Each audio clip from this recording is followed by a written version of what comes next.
काल सूखा कि इतने में ही सब जीव जंतु मनुष्य शरीरधारी बहुत मर जाते हैं। भयंकर सूखा, गर्म वायु तपती हुई, बचना मुश्किल है। उसी के घर्षण से दावानल बड़े बड़े वनों में आग लग जाती है।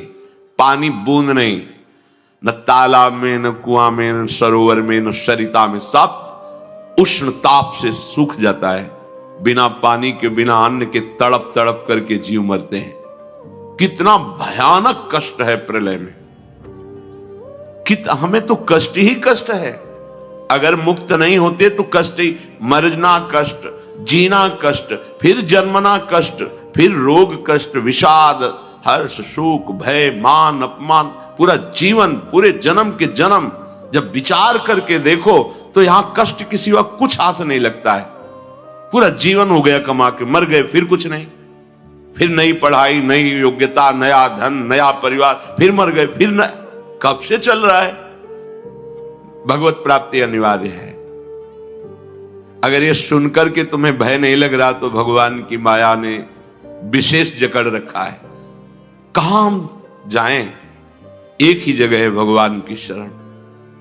हमारी कितनी दुर्गति है, हम सोच नहीं पा रहे। कब मर जाए कोई पता नहीं। कोई हमारा मित्र है, पता नहीं। हम जिसे मित्र समझते हैं वो धोखा दे रहा है, वो शत्रुता का कार्य कर रहा है। जिसे हम सगे संबंधी वो सब स्वार्थ में। कौन है मेरा, क्या है मेरा? विचार करोगे तो अभी भयभीत हो जाओगे। और भयभीत होना मंगल है, क्योंकि जो शभीत आवा सरनाई, रखियो ताहि प्राण की नाई। यदि भयभीत होकर भगवान की शरण में चले जाओ तो भगवान जैसे अपने प्राण बहुत दुलारे होते हैं, ऐसे शरणागत का दुलार श्री भगवान करते हैं। एकमात्र हमारे बचने का उपाय भगवान के वचन से समझ लीजिए। वो कह रहे मामेव ए प्रपद्यन्ते माया में ताम तरन्ति। केवल मेरी शरण हो जाओगे तो मैं बचा लूंगा, नहीं तो इस भव समुद्र से बचना बहुत कठिन है।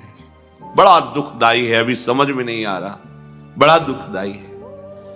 कार में बैठे बैठे मुस्कुराते हुए पूरा परिवार जा रहा है, अंदर से पता नहीं क्या हुआ, कार में आग लग गई, सब भुन गए, पूरा परिवार। प्रतिपल भय, प्रतिपल दुख, प्रतिपल अशांति, मृत्यु हमारे सिर पर सवार रहेगी जब तक भगवान नहीं मिल जाते। यही अवसर है, मनुष्य जन्म में आप भगवान को प्राप्त कर सकते हो। इस छोटी सी आयु में, छोटे समय में, बिना प्रयत्न के भगवान की प्राप्ति आपको हो जाएगी यदि शरणागत हो जाओ, हृदय से शरणागत हो जाओ।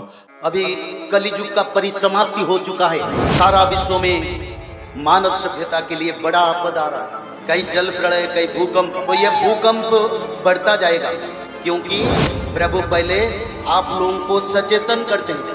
देश मानवों में भक्ति भाव समर्पण का जागृत हो जाए और मानव लोग ये भी समझ जाएं कि कलियुग अब नहीं रहने वाला है, अब सत्य युग आने वाला है।